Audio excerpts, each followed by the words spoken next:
Pemirsa, Anda kembali menyaksikan Kabar Malam dan kami masih akan melanjutkan perbincangan dengan Kadif Humas Mabes Polri, Irjen Pol Roni F. Sompi. Pak Roni, kalau memang sehingga sekarang ini pemeriksaan masih terus berjalan, apakah Bapak Bambang Wijoyanto ini sekarang saat melakukan menjalani pemeriksaan didampingi juga oleh tim kuasa hukum atau tim pengacaranya, Pak? Ya, memang itu suatu keharusan dan hak dari tersangka BW untuk didampingi oleh penasihat hukumnya beliau. Itu harus diberikan oleh penyidik ketika melakukan pemeriksaan. Ya. Ya, tapi tadi sempat ada sebuah keterangan begitu dari tim kuasa hukum dari Bambang Wijoyanto ini bahwa ada upaya dari tim penyidik untuk menyulitkan tim kuasa hukum untuk bisa berkomunikasi dan juga bertemu dengan sang tersangka BW ini, Pak. Bagaimana komentarnya, Pak? Ya, saya kira mekanisme pemberian konsultasi hukum itu kan ada aturannya di Undang-Undang Nomor 8 Tahun 81 tentang KUHP. Jadi apabila ada hal-hal yang merasa dirugikan, pengawasannya kan ada. Bisa juga itu diperadilankan, bisa. Artinya mekanisme hukum itu dihadapi dengan mekanisme hukum. Jadi ketika alasan-alasan yang ada di dalam pemeriksaan itu dibawa ke ruang publik, saya kira kan kita harus menghormati bahwa proses penyidikan itu untuk konsumsi pengadilan, bukan untuk konsumsi media. Karena kita proses ini kan merupakan proses untuk kepentingan di pengadilan. Begitu, Mbak Putri. Ya, Pak Roni, ini banyak juga pihak yang menilai bahwa penetapan BW sebagai tersangka dan juga kemudian ditangkap dibawa ke Mabes Polri ini dibilang terlalu cepat, Pak. Kalau dibandingkan dengan tanggal atau waktu di mana pelapor ini melaporkan kasusnya atau tuduhannya kepada BW, yaitu pada tanggal 15 Januari. Ada komentar, Pak, mengenai pendapat ini, Pak? Ya, saya kira kalau pada posisi seperti Mbak Putri, mungkin saya juga berpikir sama, ya. Namun demikian karena saya adalah penyidik juga, saya bisa memahami ketika penyidik itu telah mendapatkan alat bukti yang sah secara mudah, karena alat bukti itu sudah tersedia sebenarnya dibawa oleh pelapor. Sehingga penyidik tinggal melengkapi seperti kita konsultasi dengan ahli, kemudian ahli itu bersedia untuk didengar keterangan, menjadi alat bukti keterangan ahli itu semakin memperkuat pembuktian terhadap kasus yang dipersangkakan kepada tersangka BW. Artinya begini, ini kan mekanisme hukum yang nantinya berproses sampai di sidang pengadilan. Kita uji saja kasus ini ketika di sidang pengadilan. Seperti apa putusan hakim yang nantinya memimpin sidang pengadilan. Kalau sebelum disidangkan ada hal-hal yang dirasa kurang dan itu bisa diawasi melalui pra-peradilan, silakan saja gunakan mekanisme pra-peradilan.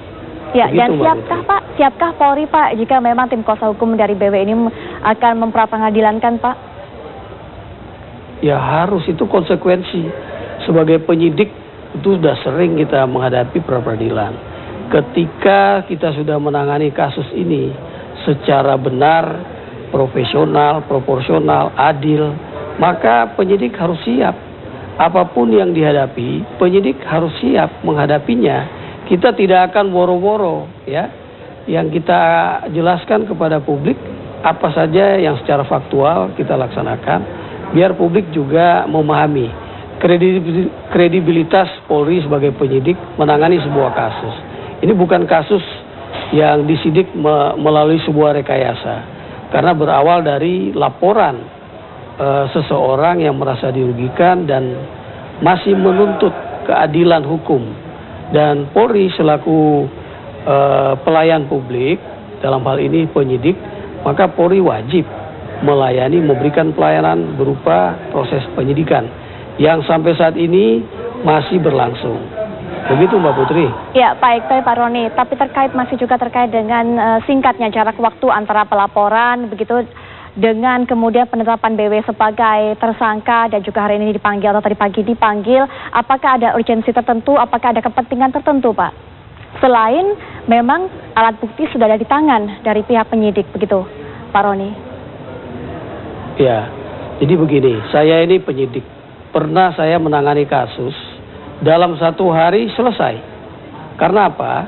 Karena kasus itu sudah terlengkapi semua alat buktinya. Dalam 3 hari kita serahkan kepada jaksa penuntut umum dan langsung P21. Tidak ada yang aneh ketika mekanisme hukum ini disikapi dengan kacamata hukum. Ketika kita berpikir dengan berandai-andai, kemudian spekulatif negatif, maka yang kita lihat selalu negatif. Negatif thinking. Mari kita beri pembelajaran kepada publik bahwa ketika Polri sedang menangani kasus ini secara profesional, mohon kami dihargai dan mekanisme ini akan sampai ke sidang pengadilan, diuji di sidang pengadilan dan penyidik pasti mendapatkan konsekuensi hukum ketika hasil penyidikannya ini kemudian tidak diputus bersalah kepada tersangka yang sedang kita proses saat ini, Mbak Putri. Ya, Pak Roni, ini dengan kejadian yang terjadi tadi pagi dengan penetapan Bapak Bambang Wijoyanto sebagai tersangka, publik ini mau tidak mau kemudian mengaitkan dengan konflik yang terjadi antara KPK dengan Polri pasca kemudian juga Kombes Pol Budi Gunawan yang kemudian dijadikan tersangka oleh KPK. Bagaimana menanggapi komentar ini, Pak? Ya, saya kira betul sekali. Publik memang punya hak untuk memberikan penilaian. Namun demikian TV One juga dengan media yang lain, mari kita bangun pembelajaran kepada publik bahwa sebuah mekanisme hukum yang sedang dilakukan oleh penyidik Polri ketika mereka melakukan hal-hal yang menyimpang, maka Polri ini bisa diawasi melalui sebuah mekanisme pra-peradilan. Artinya nggak usah ragu-ragu. Penyidik Polri juga ketika menangani kasus-kasus yang lain, apabila masyarakat merasa aneh, curiga, gunakan pra-peradilan sebagai pengawas. Karena yang melakukan pengawasan adalah pengadilan negeri setempat, di mana kasus itu ditangani. Demikian, Mbak Putri. Baik, Pak Roni, terima kasih atas informasinya. Nanti kami juga masih akan terus menghubungi Bapak untuk mengetahui bagaimana perkembangan terbaru dari proses pemeriksaan Bambang Wijoyanto yang masih terus berjalan hingga malam ini. Terima kasih, Pak Roni. Dan baik pemirsa, kami masih akan kembali setelah jeda berikut ini. Jangan kemana-mana.